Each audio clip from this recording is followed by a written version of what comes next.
Greater Warangal పోసమేయాల్లో auto వాళ్ళందరూ ఈరోజు ధర్నా చేయడం జరిగింది. ఎందుకు అంటే ఈరోజు యుద్ధాల వల్ల ఈరోజు ఇరాన్పై ఈరోజు ఇజ్రాయెల్ అమెరికా కలిసి చేసిన యుద్ధాల వల్ల ఈరోజు గ్యాస్ అనేది చాలా ఇబ్బంది జరిగింది. ఆ ఇబ్బంది వల్ల ఏంటంటే సుమారు ఈ వరంగల్ నగరంలో ఒక 25-30 ఆటోలు ఉంటాయి. ఈ ఆటోలు ఏంటంటే సిఎన్జి ఆటో. ఈరోజు గ్యాస్ దొరికే పరిస్థితి లేదు. ఇక్కడ ఉన్నాయి 4 సెంటర్లు. 4 సెంటర్లో ఈరోజు చాలా ఇబ్బంది పడుతున్నారు. సుమారు 4 గంటలు 5 గంటలు పడుతుంది గ్యాస్ దొరకాలంటే. దీనివల్ల ఏంటంటే ఈరోజు గ్యాస్ చాలా ఇబ్బందికరమైన పరిస్థితి కనబడుతుంది.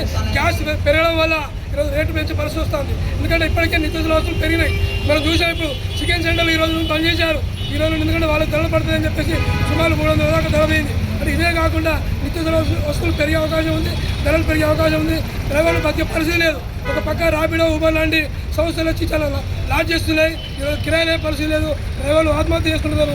అయినా కూడా గవర్నమెంట్కి ఎన్నోసార్లు చెప్పాము. రాష్ట్ర వ్యాప్తంగా ఉద్యమాలు కూడా చేసినా కూడా ఇప్పటిదాకా పరిస్థితి పరిస్థితి లేదు. కేంద్ర ప్రభుత్వం ఏమంటుంది, గ్యాస్ బాగానే దొరుకుతుంది, గ్యాస్ మంచిగానే వస్తుందని చెప్తాను.